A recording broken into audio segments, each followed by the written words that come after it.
دانستاندنە دیارکەم برز جیهانگیر گوڵپیش ڕزای بورجە و دارایی لەناوە ستودیۆدا لەگەر منە بەخێر بێن. سپاس. مامۆستا من ئەگەر لەوە دەست پێ بکەم هەر ئەو پرسیاری یەکەم کە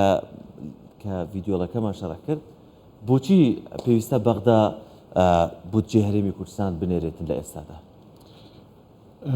طبعا بۆچی پێویستە بینێرەیان بۆچی پێویستە نینێرێ بۆچی ناینێرێ ئەسان بۆچی پێویستە بینێرێت بەڵێ بۆ نانێرێت یان بۆچی پێویستە بینێرێت فعلا پێویستە کە ئێستا بینێرێت. ئێمە ئەزانین ئێستا لە بینی هەرێمی کوردستان و بەغدایە کێشەیەک کۆمەڵە کێشە هەن یەکیان کێشەی بودجێ و کێشەکانی تریش ئەم کێشانەی ئێستا هەن بەڕای من چاوەڕوان نەکراونین بەڵکو چاوەڕوان کراون.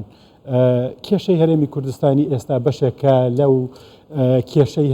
کورد بە درێژایی 100 ساڵی ڕابردوو لەگەڵ ڕژەمەیەک لە دوایەکەکانی بەغدا دابراو نییە لەو کێشەیە ئێستا بە ڕنگ و ڕوویەکی جیاوازتر خۆی ئەنوێنێ و بەشێکە لەو کێشەیە کە پاش دروستبوونی عێراقی نوێ پاش دروستبوونی عێراقی فدراڵی بە درێژایی 20 ساڵی ڕابردوو لە نێوان هەرێمی کوردستان و بەغدادا سەری هەڵدا بەداخەوە لە پاش ڕوخانی ڕژێمی سەدام لە پاش دروستبوونی عێراقی نوێ لە پاش بنیادنانی سیستەمی فدراڵی و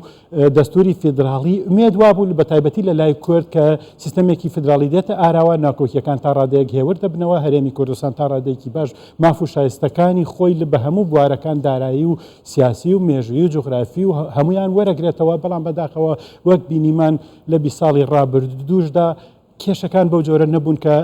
لە ئاست طموح و چاوەڕوانی ئێمەدا بوون. ئێمە لەم وابزەم لەم دەرفەتە تا کاتی ئەوەمان نییە بەو وێزگانەدا بچینەوە لە ماوەی 20 ساڵی ڕابردوو کە ڕوویاندا لە بابەتی ناکۆکی نێوان هەرێم و بەغدا لە کاتێکا کە ڕاگەاندنەکانی بەغدا و بەشێک لە ڕاگەاندنەکانی هەرێم هەمیشەوە تەسویریانە کرد واوێنەیانە کرد کە هۆکاری هەرە سەرەکی تەنگژە و کێشەکان ئەوە هەرێمی کوردستانە کە پابەندی ڕێکەوتنەکان نابێت یان پابەندی یاسایەکان نابێت لە کاتێکا کە ئەم بابەتە هەمیشە دیوێکی تری هەبووە کە من پێشتر لەسەری نووسیۆ شڕۆڤەم لەسەری کردووە دیوەکەی تری بە پێچەوانەوەی ئەوە بۆ دۆکیومنتی زۆر هەن پاساودانی ئەو بەڵگە هەن بۆ پاساودانی ئەو ڕایە کە شتەکەوانە بۆ بەڵام لە پاش 25 سێوە باش لە پاش 25 سێوە ئیتر مەفروض ئەو نیقاشانە نەمابن کە گوایە خەتای هەرێمە پابەند نابێیانە لە پاش 25 سێوە ئێمە ئەزانین کە هەرێمی کوردستان نەوتەکەی ئێستا شتێکی تر هەیە ببوورە ئەمڕۆ لە هەواڵەکانی کاژمێر سێ ئابووری دکتۆر خەلیل غازی ئەندامی لژنەی دارایی میوان بوو باسی لەوە دەکرد کە زانیمان بودجێ ئێستا بوویتە یاسا و لە ڕۆژنامەی وەقاع بەڵاو کراوەتەوە تەفسیری جیاواز بۆ ئەم بەندانە دەکرێتن. ئێوە کو شارەزای بودجە و دارایی ئەم تەفسیرانە معقولن یعنی لەلایەک بڵێت پێویستە 150 داهاتی بێجگەل ئەتحادیەکە ناڵێن بەڵام داهاتەکانی تر پێویستە 100 بێتن ئەوە تندەن نە دەڵێن 150 بێتن ئەم تەفسیرانە معقولن دەکرێت؟ بەڵێ ڕاستیەکەی ئەم تەفسیرانە خۆی دەقە یاساییەکان بەنیەت بەو جۆرە دانراون کە ئەو تەفسیرانە هەڵبگرن. من کاتێک ڕەشنووسی یاسای مطلق نین ڕەشنووسی یاسای بودجەی عێراق ئامادەکرا پێشەوەی دەنگدانی لەسەر بکرێ من وتارێکم لەسەر نووسی بە جملەیەکی ڕەسوڵی حەمزەتۆف دەسم پێکرد وتم دەرزیەک هەم جلی بووکێنی دەدورێ و هەم کفنیش جوانە. ئەم تێکستانەی هەموو تێکستەکانی تەنانەت بە دەستوریشەوە تا ڕادەیەک دەستور کەمتر ئەگەر نیەتێکی سلبیان نەبێ نیەتێکی خراپیان نەبێت دەستور باشترە بەڵام هەموو یاساکان بە یاساکانی بووجەوە بە یاساکانی قانونی ئیدارەی مالی ئیتحادیەوە هەمویان بە جۆرێکدا ڕێژراون کە هەر کات ویستیان بەکاری بێن دژی مافەکانی هەرێمی کوردستان بەڵام لەگەڵ ئەوەشدا ڕەئی ئەرجەح ڕەئی مەنتەق لە ناو تێکستەکانی یاساشدا هەر ئەوەیە کە ئەوان پێویستە بەر لە هەموو شتێک لە کاتی چوونە بواری جێبەجێکردنی یاسای بووجەوە بەر لە هەموو شتێک تەمویلی هەرێمی کوردستان بکەن بە پێی ئەندازەی ئەو تەخسیساتانەی بە پێی فەسڵ و مادەکانی بووجەکە بوو و هەرێمی کوردستان دانراوە کە زیاتر لە مانگانە لە کاتی خۆیدا تەمویلی بکەن کە زیاتر لە تریلیۆنێک و 300 میلیارد دینارە. پاش ئەوە ئەگەر کێشە تەسویەیە ئەگەر کێشە تەدقیقە لە هیچ منطقێکی حسابیان نییە پێش تەمویل تدقیق بکرێت پێش تەمویل تەسویە بکرێت تەسویە بە پێی یاسای بووجەش کە زۆر ئاڵۆزیان کردووە شەرت و شروتیان بۆ هەرێمی کوردستان داناوە 3 جۆر تەسویان بۆ هەرێمی کوردستان داناوە کە هیچیان بەپێی منطقی حسابی نابنە ڕێگر لە بەردەم تەمویلە. یەکەم تەسویەک لە 2004ەوە تا 2023 ئەوە هەمومان نەزانین مەرحلەیەکی زۆر دوور و درێژی ئەوێ یاسای حساباتی ختامیەوە کە 10 ساڵە عێراق نیەتی تەفعیلی دەستەی مراقبەی تەخسیسی ئیراداتی ئیتحادی ئەوێ کۆمەڵێک لجانی ئەوێ مەرحلەیەکی دوور و درێژیەوێ. تەسویەکی ترمان هەیە تەسویەی مەرحلەی پێشووی کەوتنە بواری جێبەجێکردنی یاسای بودجەیە، یعنی پێش مانگی 6ەوە ئەو پێشەوە یاسای بودجە بکەوێتە بواری جێبەجێکردن فعلەنەوە حەقە تەسویە بکرێ یاسای بودجە نەبووە چیکراوە چی نەکراوە لەوانەیە قەرزاری لایەکی تر بێتەوە دەبێت تعویز بکرێتەوە. هەمومان پێمان وایە کە هەرێمی کوردستان دەبێت تعویز بکرێتەوە، ئەوەش نابێتە هۆی ڕاگررتنی تەمویل. تەسویەکی ترمانێ هەر بەخۆی دەڵێت تەسویەی 3 مانگی و 6 مانگی و ساڵانە، ئەوەش هەمویان پاش تەمویلە. ئیزەن هیچ داعیەک نییە، هیچ هۆکارێک نییە بۆ ڕاگررتنی تەمویلی هەرێمی کوردستان کە 2 مانگ بەسەر یاسای جەدا تێپەڕیوە کە بۆ چۆتە بواری جێبەجێکردنەوە تاکو ئێستا پشکی هەرێمی کوردستان. بەرز گوڵ لێرە دوو بابەت هەیە. یەکەمیان کە یاسای بودجە بنەوە ئەکدارژراوە کە مەجای تەفسیری هەیە کەواتە ئەم تەفسیرانە ئێمە ناتوانین بڵێن نەیاسایی وانە؟ خۆی تەفسیر لە ڕوانگەی چیەوە دەپێورێت کە یاسایە یان نایاساییە دەمویست پشت بەچی دەبەستن پشت بەچی دەبێت بەداخەوە ئێمە ئەوەی کە دەبوو پشتی بەستین محکمەی ئیتحادی خۆی ڕەیەکانی مسبقاً حازرن دشی هەرێمی کوردستان محکمەی ئیتحادی پشت بەچی دەبەستێتە خۆ محکمەیە بەڕێزم پشتی بە یاسایەکی سەردەمی بەعسی ساڵی 70 بەست بۆ هەڵوەشاندنەوەی پشتی بە یاسایەکی سەردەمی بەست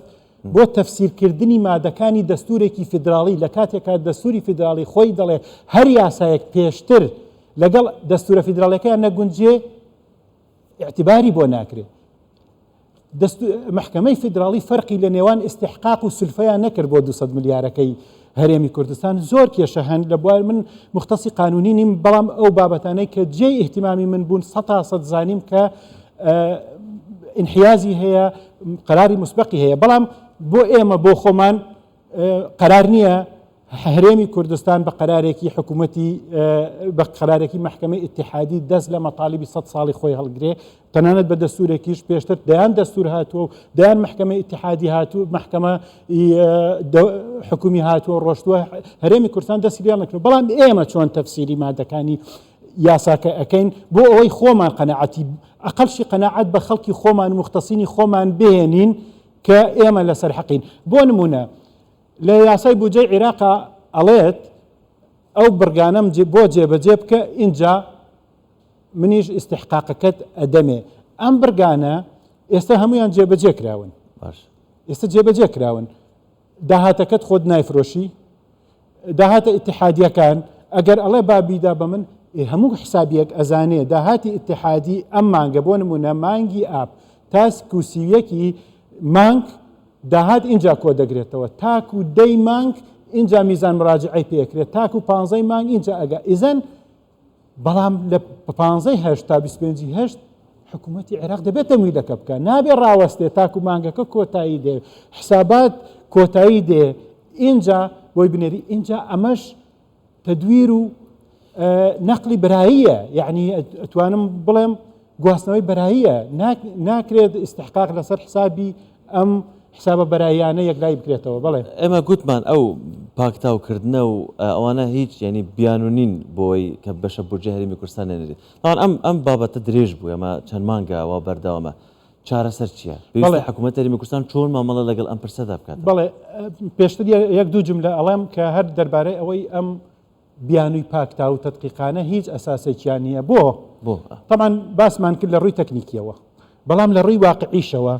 10 ساڵ زیاترە حکوومەتی عێراق حساباتی ختامینیە لە هەموو دنیا لە هەموو ناوەندێکی حسابی و محاسبی کە حساباتی ختامید نەبوو واتە هیچ حساباتێکت معتەمەد نییە. زۆربەی وەزارەتەکان و دام و دەستگاکانی خوارە و جنوب بە دەیان کێشەی بە 100 تریلیۆن دینار کێشەیان هەیە لەگەڵ وەزارەتی دارایی ئیتحادی. تدقیق و پاکتاو نەبووەتە ڕێگر بۆ ئەوەی تەمویل بکرێن. تاکو ئێستا زیاتر لە 150 تریلیۆن دینار فەرمانگەکان و وەزارەتەکانی جنوب پێشینەی ڕاگیراوە واتە سولەفی مەوقوفەیە قینە بەس کە پاچاو نەکراوە مەشاکلی ئەوانەوە هەیە ئەگەر پاساوە قەزمانەوەی بڵین ئەوە پاساوێکی منطقی نییە ئەی بۆ ئەوە ئەگەر عێراق خۆ نوێنەری منەظەمەی شەفافیەتی دەولی نیەوە بەسەر ئێمەوە خۆی کردووە بە وەکو بڵێ داهێنێکی زۆر حسابی و مدەقیق هەموو شتێکی لەسەر ئەساسی پاکتاو بێ بۆیە ئەو نمونانە ئێنمەوە کە عەرزی بینەرانی خۆشەویست بکەم ئەوەی گرنگ نەبێت لە عێراق حسابات و تدقیق و تەسویەیە ئەگەر کات هەبواە بەدەیان نمونەی خەیاڵیم بۆ بازەکردی کە بە 100 تریلیۆن دینار دیار نییە بۆ نمونە لە بینی فائز و عەجز و مدەورە 100 تریلیۆن دینار دیار نییە کەس باسی ناکە تەنها لە زۆر باشە تەنها لە کۆتایی فائزی کۆتایی ساڵی 2022 هەمووان ئەزانین 30 تریلیۆن دینار بوو مەبلەغی مدەور 20 تریلیۆن دینار بوو 7 تریلیۆن دیناری دیار نییە یەک کەس لە دیوانی ڕقابە لە وەزارەتی دارایی باسی نەکردووە زۆر سپاس بەڕێز جانگیر گوڵپیش هەرزای بورجە و دارایی سپاس بۆ ئەو وەڵامانە